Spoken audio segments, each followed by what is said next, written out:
दोस्तों आज बताऊंगा आपको कि ऑक्सीजन प्लांट में ऑक्सीजन कैसे बनता है। देखिए अभी देश में कोरोना की दूसरी लहर जो है, अभी उसका जो कहर बन रहा है वो बिल्कुल चरम पर है। कोरोना के मरीजों की संख्या जो है बहुत तेज़ी से बढ़ रही है कि अस्पतालों में जो है बेड भी जो है यहाँ पर अभी कम पड़ गया है।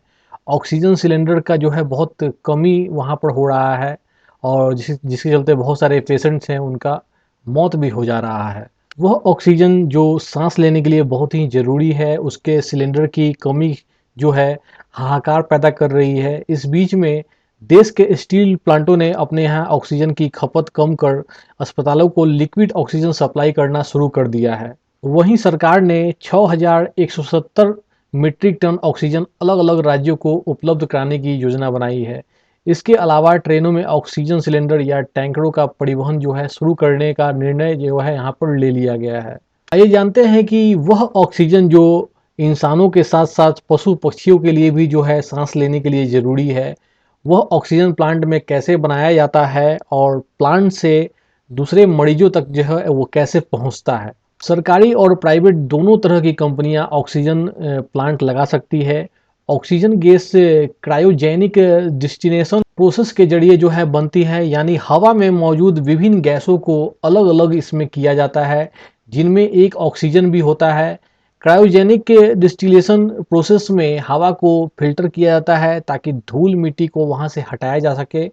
उसके बाद कई चरणों में हवा को कंप्रेस किया जाता है। उसके बाद कंप्रेस हो चुकी हवा को उसके बाद कंप्रेस हो चुकी हवा को मॉलिक्यूलर छलनी एब्जॉर्बर से ट्रीट किया जाता है ताकि हवा में मौजूद पानी के जो कण होते हैं और कार्बन डाइऑक्साइड और हाइड्रोकार्बन को जो है वहाँ पर अलग किया जा सके। इस पूरी प्रक्रिया से गुजरने के बाद कंप्रेस हो चुकी हवा डिस्टिलेशन कॉलम में जाती है, जहाँ इसे पहले ठंडा किया जाता है।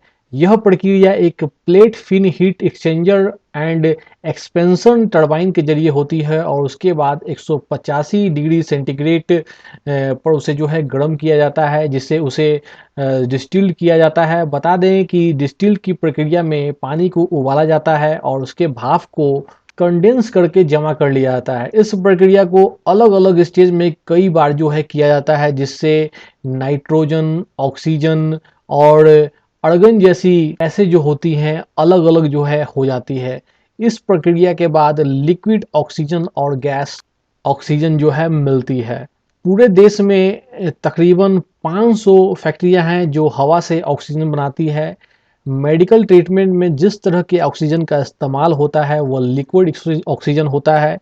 प्लांट में पूरी प्रक्रिया पूरी होने के बाद बनकर यह तैयार होने वाली लिक्विड ऑक्सीजन को तय तापमान पर बड़े बड़े क्रायोजेनिक टैंकरों में भरकर डिस्ट्रीब्यूटर्स के जरिए हॉस्पिटल में जो है सप्लाई कर दिया जाता है। कुछ बड़े हॉस्पिटल्स में सेंट्रलाइज ऑक्सीजन केबिन या टैंक होता है, जहां से जिस बेड पर ऑक्सीजन की ज़रूरत होती है वहां पाइपलाइन के जरिए इसकी सप्लाई होती है। छोटे हॉस्पिटल में ऑक्सीजन बड़े बड़े सिलेंडरों में जो है पहुंचाई जाती है, फिर पाइपलाइन के जरिए मरीज के बेड तक पहुंचती है। बेहद छोटे हॉस्पिटल जहां पाइपलाइन की सुविधा नहीं है, वहां ऑक्सीजन के छोटे छोटे सिलेंडर मरीज के बेड के पास जो है वहां पर लगाए जाते हैं। आजकल तो घरों में भी ऑक्सीजन सिलेंडर रखे जा रहे हैं। लोग ऑक्सीजन सिलेंडर बेचने वाले या रिफ़िल करने वाले से इसे खरीद कर घर में रख लेते हैं।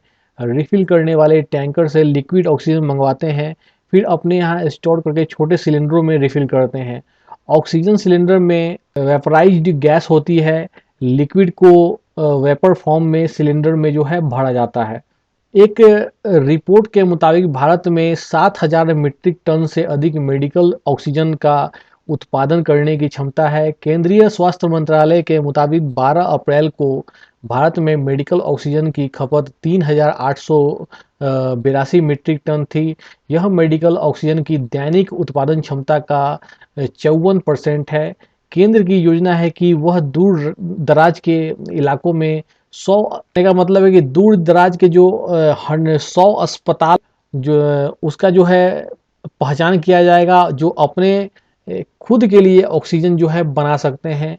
अस्पताल सप्लाई को स्टोर करने के लिए विशाल भंडारण टैंक बना रहे, जो कम से कम 10 दिनों तक जो है चल आराम से जो है चल सकता है। धन्यवाद।